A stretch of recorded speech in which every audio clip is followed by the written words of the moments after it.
नारकीय जीवन जीने को मजबूर हैं बाढ़ 43 नर्मदा नगर के लोग। यह हाल है नगरपालिक निगम क्षेत्र के शहरी इलाके का, जो गांव से भी बदतर है। यहाँ ना तो सड़क है, ना नाली, ना तो पानी की कोई सुविधाएं हैं। लोग दूर दूर से पानी ढोकर पीने को मजबूर हैं, जबकि पीएचई विभाग द्वारा बाकायदा लोगों के घरों में मोटी रकम लेकर नल कनेक्शन भी किए गए हैं, परंतु पानी यहाँ रहने वाले लोगों के घर तक कभी नहीं पहुँचता। इसके बाद भी पीएचई विभाग द्वारा बाकायदा यहाँ रहने वाले लोगों से पानी का बिल वसूला जाता। इतना ही नहीं, यहाँ के रहवासियों को लगातार पीएचई विभाग से पैसे देकर अलग से पानी टैंकर के माध्यम से खरीदना पड़ता है, जिसमें लोगों को पानी देकर जो पैसे लिए जाते हैं उसकी रसीद भी नहीं दी जाती। कुल मिलाकर चारों तरफ से लोगों को ही तबाह किया जाता है। स्थानीय लोगों का कहना है कि बाढ़ की विभिन्न समस्याओं को लेकर नगर निगम जोन कार्यालय से लेकर निगम आयुक्त समेत मुख्यमंत्री ऑनलाइन के माध्यम से फरियाद दर्ज कराई गई। बावजूद इसके इस दिशा में अभी तक जिम्मेदारों द्वारा कोई ठोस कदम नहीं उठाया गया, बल्कि उल्टा अधिकारी धौंस देते हैं कि शिकायत सीएम हेल्पलाइन में की हो तो जब तक उसे नहीं बंद कराओगे कोई काम नहीं होगा। रीवा शहर, जिसे हमारे जनप्रतिनिधि महानगरों की तर्ज पर विकसित करने के सपने देखते हैं, वहीं अगर हम शहर की जमीनी हकीकत पर नजर डालें तो शहर में कुछ मुख्य मार्गों को छोड़ दिया जाए तो प्रत्येक वार्ड की स्थिति बद से बदतर है और स्थानीय निवासी नारकीय जीवन जीने को मजबूर हैं।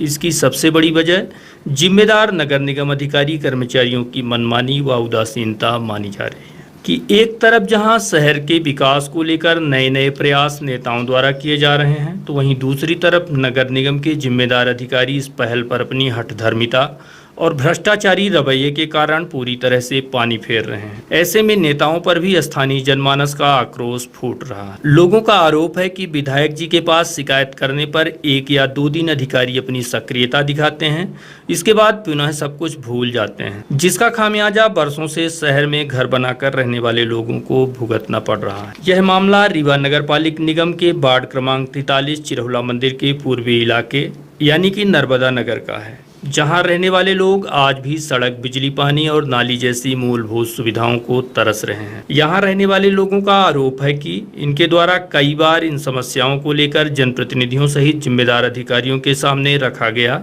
लेकिन व्यवस्था में अभी तक कोई परिवर्तन नहीं हो सका। लोग यह भी बताते हैं कि जोन क्रमांक 4 के अधिकारियों द्वारा कई बार नापजोख कराई जा चुकी है, लेकिन काम कुछ नहीं हो रहा है। अगर थोड़ी सी बारिश हो जाए तो वाहन तो दूर, लोग पैदल भी नहीं चल पाते। छोटे छोटे बच्चे कीचड़ से सने रास्ते और पानी में घुसकर निकलने को मजबूर होते हैं। स्थानीय लोगों की नवागत कमिश्नर के आने के बाद एक बार फिर उम्मीद जागी है कि अब हो सकता है कि शहर के इस मोहल्ले के भी दिन फिरें और लोग इस नारकीय जीवन से मुक्त हो सकें।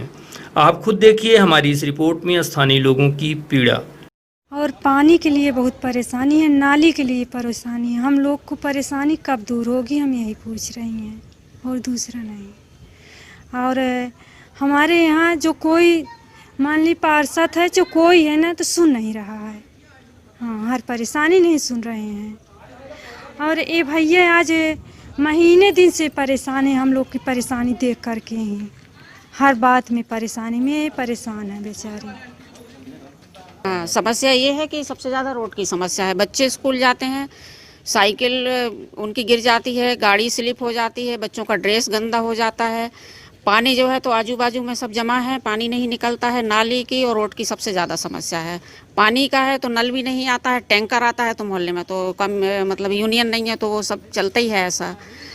अच्छा, टैक्स हमको पूरा देना पड़ता है, घर का टैक्स हम लोग देते हैं, नल का देते हैं।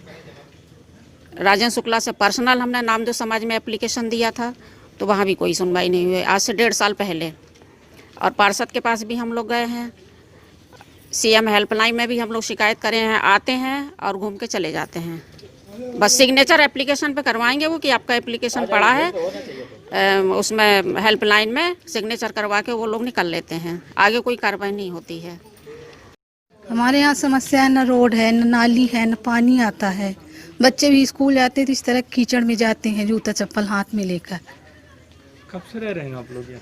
यहाँ हम 11-12 साल से हैं। 11 साल से यही है अभी? तब से यही है। अब तो कुछ ये हम लोग वो कर लिए हैं, नहीं तो यहाँ तो एकदम कीचड़ था इस तरह एकदम सेम। इसकी शिकायत भी आप लोगों ने कही? अरे बहुत बार शिकायत हुई। कहाँ शिकायत की आप लोग? सर तो इतना कीचड़ रहता है, जाने में बहुत परेशानी होती है। अंदर कहाँ तक खेलें, बाहर अगर खेलते हैं इतना पानी कीचड़ है तो कुछ काट लेता है, खा लेता है। और स्कूल कैसे छोड़े, पैदल जाना पड़ता है। गाड़ी साइकिल तो निकलती नहीं कि चलो गाड़ी साइकिल से ले जाए, पैदल ही ले जाना पड़ता है। यही सब परेशानी रहती है। पानी भी नहीं आता है तो पता नहीं, बहुत दूरी पीने के लिए ले जाना पड़ता है। लेके आते हैं रोड से, अरे उधर साइड से लाते हैं। जाना पड़ता है 2 किलोमीटर, कम से कम 2-3 किलोमीटर जाना पड़ता है। दूर से पानी लाते हैं। हाँ, पीने के लिए। ये तो शुरू से, जब से यहाँ आए तभी से ये समस्या पानी नहीं आती है। 10-15 साल हो गया, तभी से यही परेशानी है। बच्चे भी छोटे छोटे हैं तो स्कूल ले जाना तो जरूरी है। आदमी पढ़ाने लिखाने के लिए ना आया है तो ले जाने में बहुत परेशानी रहती है। इस मोहल्ले में ये है, वार्ड क्रमांक 43 में आता है ये मोहल्ला, जोन क्रमांक 4 में। यहाँ हम देख रहे हैं कि 2009 से बल्कि 2006 से समस्याएं बनी हुई हैं। इस संबंध में हमने बराबर मंत्री महोदय माननीय शुक्ला जी से मिले, नगर निगम आयुक्त जो भी समय में रहे, जैसे शर्मा जी रहें, सौरभ कुमार सुमन रहें, सभाजीत यादव जी रहें, अपने वार्ड के मेंबर जो हैं पार्षद महोदय मनोज सिंह हुड्डा, उनसे समय समय में मिले। जोन क्रमांक के 4 में अधिकारी जैसे बुंदेला साहब हैं, पहले दहायत साहब थे, शुक्ला जी थे, हरे राम मिश्रा थे, केशव प्रसाद, अच्छे लाल पटेल, केशव पटेल इत्यादि से मिले। और उनने बराबर आते हैं 6 महीना में, 3 महीना में नाप जोख करके चले जाते हैं, बोले आपका काम हो जाएगा। अभी 15-20 दिन पहले जोन क्रमांक 4 से अपने बुंदेला साहब आए थे, उनके साथ में हरे राम मिश्रा थे और वो सब नाप जोख लेके गए हैं रोड के लिए। लेकिन आज तक कोई समस्या नहीं, वो फाइल ज्यों का त्यों जोन क्रमांक 4 में पड़ी है, वो मैन ऑफिस नहीं पहुंच पाई है। नाली नहीं है, पानी भरा रहता है। रोड की इतनी समस्या है कि बच्चे स्कूल नहीं जा पाते हैं, स्कूल जाते हैं उनका ड्रेस गंदी हो जाती है, उनके कपड़े गंदे हो जाते हैं, जूता गंदे हो जाते हैं। अभी तक खैर कोरोना के कारण स्कूल बंद है, जब भी बच्चे जाते हैं गंदे हो जाते हैं। पानी इस मोहल्ले में बिल्कुल नहीं आता है। टैंकर के लिए हमने कई बार आवेदन दिया, आवेदन के बाद भी राजकुमार पटेल, रवि तिवारी, इन लोगों द्वारा आज तक टैंकर इस मोहल्ले में नहीं भेजा जाता। पता नहीं कहाँ भेजते हैं, मजाक समझ रखा है इस मोहल्ले वालों को। और सीएम लाइन हेल्प में हमने शिकायत किया, शिकायत के हरे राम मिश्रा जी वगैरह ये बोलते हैं कि हम ऐसे सीएम हेल्पलाइन को कचरे में फेंक देते हैं, जाइए सीएम से करवा लीजिए, आपका कोई काम नहीं होगा। ऊपर से धमकी देते हैं। इस मोहल्ले का देख रेख करने वाला आज तक कोई नहीं है। अभी हमने अपने विधायक से भी मिला, विधायक ने आयुक्त जो अभी थे अर्पित वर्मा जी, उनसे भी फ़ोन करके बोले, लेकिन संयोग से उनका ट्रांसफ़र हो गया। तो यहाँ की समस्याएं जो त्यों धरी रह गई। मैं फिर से नगर निगम प्रशासन से और नए आयुक्त महोदय जो अभी आए हैं मीणा साहब, उनसे अनुरोध करूंगा कृपया इस मोहल्ले में आकर देखें और इन अपने कर्मचारियों की सुध ले, जो ऐसे बेवकूफ़ कर्मचारी यहाँ भरे हुए हैं जो किसी काम के नहीं हैं, इनको बाहर करवाएं और नगर निगम और रीवा का काम हो, रीवा का विकास हो, मोहल्ले का विकास हो। ये जो कर्मचारी हैं वर्षों से जमे हुए हैं, इनके कारण रीवा का विकास नहीं हो पा रहा है। इस समस्या के अलावा वार्ड के लोगों ने पानी की बड़ी किल्लत को लेकर अपना दुखड़ा बताया और कहा कि पानी समेत टैक्स की वसूली निरंतर की जा रही है, साथ में कचरे का भी पैसा लिया जाता है, परंतु कचरा की गाड़ी सिर्फ कुछ महीने ही यहाँ पहुँचती है। पानी की बात करें तो टैंकर से मंगवाना पड़ता है, जिसके लिए बाकायदा 600 रुपये भी PHI विभाग को पेड किए जाते हैं। लेकिन आज तक पानी की कोई रसीद विभाग द्वारा नहीं दी गई, बल्कि आज यानी गुरुवार को टैंकर लेकर पहुंचे व्यक्ति को जब रसीद मांगी गई और मीडिया बुलाने की बात कही गई तो टैंकर चालक वहीं टैंकर छोड़कर यहां से चंपत हो लिया। हाँ, बताइए क्या समस्या है? समस्या यही है, पानी नहीं आता है। पैसा हम लोग हर महीना जमा करते हैं, 2 महीना 3 महीना में सब पैसा जमा करते हैं, पानी नहीं आता। टैंकर से ही टैंकर मंगाते हैं, पैसा ले लेते हैं और रसीद नहीं देते हैं। 600 रुपये में टैंकर आता है, वही है। हम लोग इतना परेशान हैं कि क्या बताएं। समस्या है आप तक पता नहीं? कब से है इस तरह की समस्या? अरे समस्या तो ये जब से नल लगा तब से 4-5 साल से ऐसी है। पानी बिल्कुल नहीं हाँ, 5-5 हजार रुपए ये पानी के पीछे हम लोग जमा किए हैं। ऐसी बात नहीं है, सब किए, लेकिन नहीं आ रहा तो क्या करें। कहाँ से लाते हैं आप लोग? अभी टैंकर से आता है पानी। टैंकर अभी परसों आया है, 22 तारीख को हमने 600 रुपए दे के अकेले टैंकर मंगाए हैं और पानी भरे हैं। रसीद नहीं मिली? और रसीद कितना नहीं मिली है। मार्च से ऐसे कर रहे हैं। कितने बार आप लोगों ने ऐसे पानी मंगवाया? और पूरे 10 बार गर्मी पूरी ऐसे निकाल दिया। मार्च ऐसे पैसे कर रहे हैं। समस्या है 4-5 साल से कंटिन्यू, माने 12 महीने पानी की प्रॉब्लम है। टैंकर यदि मंगाते हैं तो पैसे उससे मंगाते हैं और वो भी रसीद कुछ नहीं देते हैं, वहाँ जमा करते हैं, पैसे नहीं करते हैं। इसका हमको कोई माने जानकारी नहीं है। और बच्चे भी, रोड की भी बहुत ज़्यादा प्रॉब्लम है। हमारे छोटे छोटे बच्चे हैं, यहाँ से घुटने भर से कलियाँ से पानी भर जाता है, बच्चों को कंधे में उठा उठा के ले जाते हैं, ड्रेस दूसरे लाइन में पहनाते हैं, घर से ऐसे ही ले जाते हैं उनको। माने लाइट, रोड, पानी सब की दिक्कत है, यहाँ तक कि नाली की भी दिक्कत है। पानी घरों के अंदर भर जाता है। कनेक्शन तो आप लोगों के हाँ, कनेक्शन सबके है और हर मंथ बिल भी जमा करते हैं पूरा, और घर का भी टैक्स देते हैं हम लोग। ऐसा नहीं, रसीदें हम लोगों के पास रखी हैं घर के टैक्स की, पानी की। बस ये कि सुविधाएं नहीं मिल रही हैं। बाकी तो हम जो शासन का नियम पूरा फॉलो कर रहे हैं, बट क्या हम लोगों को वो सुविधाएं नहीं मिल रही हैं। भाई हम आप लोग कहीं गए हैं 2-3 बार, हम लोग नगर निगम गए हैं, पानी की समस्या लेके, रोड की समस्या लेके, शुक्ला जी के यहाँ गए हैं, पार्षद से भी मिले हैं, तो कोई सुनवाई नहीं हो रही है हम लोगों की।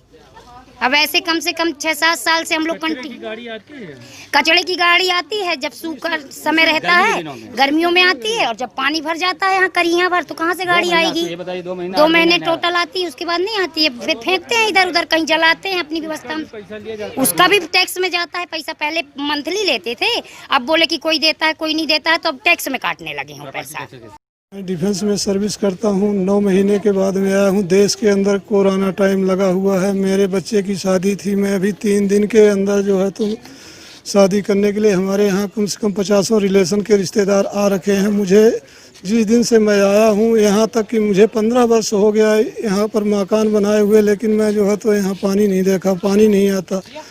ये अभी मैं बच्चे की शादी के लिए मैं पैसा दे करके 600 रुपये और टैंकर दिया हूँ। टैंकर वाला जो है तो ट्रैक्टर लेके भाग गया, 600 रुपये में दे दिया, ट्रैक्टर लेके चला गया। तो इस तरह का अत्याचार, जैसे हमारी फैमिली है, माइग्रेन के जो है तो पेशेंट हैं, यहाँ रोड नहीं है। अचानक रात में अभी 3 दिन पहले जो है तो बेहोश हो गई थी, तो यहाँ पर बारिश थी, पानी भरा हुआ था। मैं उनको अस्पताल ले जाने के लिए काफ़ी जो है तो मुसीबतों का सामना करना पड़ा। हाथ से उठा करके मैं बेटा और जो है तो मैं उसका पिता, उसको हॉस्पिटल संजय गांधी में पहुंचाया हूं। यहाँ रात में जो है तो कोई देखने वाला नहीं, बच्चों को सांप काट लेता है। कोई ऐसी परिस्थिति बन जाती है तो यहाँ कोई प्रशासन देखने वाला नहीं। कई बार हमने नगर पंचायत में भी जो है तो इसका आवेदन दिया, अनुरोध किया, अधिकारियों से मिला, यहाँ के जो पार्षद हैं उनसे मिला, विधायक जी से मिला, लेकिन किसी प्रकार का अभी तक 15 वर्ष के अंदर किसी प्रकार का इस कॉलोनी के अंदर बदलाव नहीं हुआ। वहीं जब इस समस्या को लेकर पीएचई विभाग के जिम्मेदार अधिकारियों से बात करने का प्रयास किया गया तो अधिकारी इस मामले में कुछ बोलने से भागते रहे, जिससे यह साबित होता है कि टैंकर में पानी देने के नाम पर शहर के लोगों से अवैध वसूली का खेल चल रहा है, जिसमें अधिकारियों की भी मिलीभगत है। इतना ही नहीं, यह मामला मीडिया के सामने आते ही तत्काल रसीद भी काट ली गई। अगर अधिकारियों का यही हाल रहा तो जनता के हित में जनप्रतिनिधियों द्वारा किया जाने वाला प्रयास पूरी तरह से नाकाम